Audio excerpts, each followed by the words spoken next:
میدان کربلا میں کرامات کا ظہور۔ اللہ کریم نے امام علی مقام امام حسین رضی اللہ تعالیٰ عنہ کو بے شمار کرامات سے نوازا تھا، جن کا ظہور میدان کربلا میں بھی ہوا۔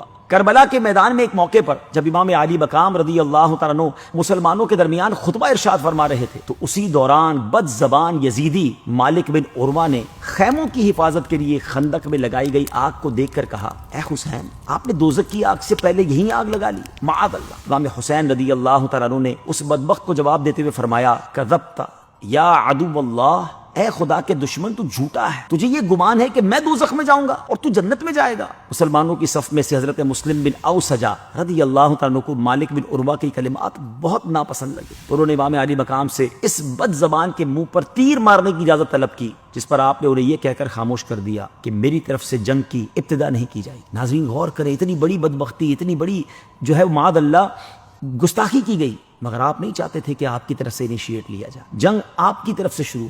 یہ کہہ کر اب حضرت امام علی مقام نے بارگاہ الہی میں اپنے ہاتھ پھیلائے اور عرض کیا کہ یا رب، عذاب نار سے قبل سے دنیا میں آتشی عذاب میں مبتلا فرما۔ حضرت امام حسین کا بھی یہ کہنا تھا کہ اس بدبخت کے گھوڑے کا پاؤں ایک سوراخ میں گیا، جس کی وجہ سے وہ گھوڑے سے گر گیا اور اس کا پاؤں رکاب میں الجھ گیا، پھر گھوڑا اس کو لے کر بھاگا اور آگے جا کر آگ کی خندق میں اسے ڈال دی۔ معاذ اللہ، امام حسین پر آگ کی بات کر رہا تھا، مگر آپ کی جو دعا تھی اس کا اثر یہ ملا کہ ہاتھوں ہاتھ وہ آگ میں جا کر جل گیا۔ اس پر امام حسین نے سجدہ شکر ادا کیا اور اللہ عز و جل کی حمد و ثنا بیان کرتے ہوئے بلند آواز سے، جس سے دونوں لشکر سن سکیں، دعا فرمائی، یا اللہ، ہم تیرے حبیب علیہ الصلوۃ والسلام کے گھر والے اور ذریت یعنی اولاد ہیں، ہم پر ظلم کرنے والوں کے ساتھ انصاف فرما۔ اسی دوران دشمنوں کی صف سے ابن اشعث نامی شخص نے کہا کہ آپ کو حضور علیہ الصلوۃ والسلام سے کیا نسبت ہے؟ اس کی اس بے ادبی کی وجہ سے امام حسین کو بہت تکلیف پہنچی۔ آپ نے بارگاہ الہی میں عرض کیا، اللہ، ابن اشعث نے میرے نسب پر جرح کی ہے اور یہ مجھے تیرے پیارے حبیب علیہ الصلوۃ والسلام کا بیٹا تسلیم نہیں کرتا، یا اللہ اس بد زبان کو فوری عذاب میں گرفتار فرما۔ اس دعا کے بعد اس بے ادب کو قضائے حاجت کی ضرورت پیش آئی،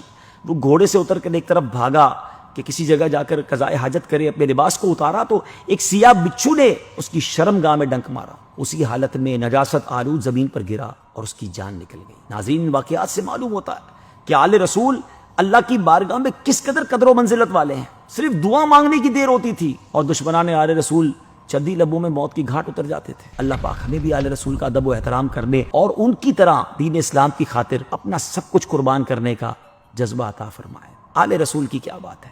آج کے دور میں بھی اگر سید صاحبان آپ کے قریب ہیں، ادب کیجئے، دعائیں لیجئے۔ کیوں؟ اعلیٰ حضرت لکھتے ہیں نا، تیری نسل پاک میں ہے بچہ بچہ نور کا، تو ہے عین نور، تیرا سب گھرانہ نور کا۔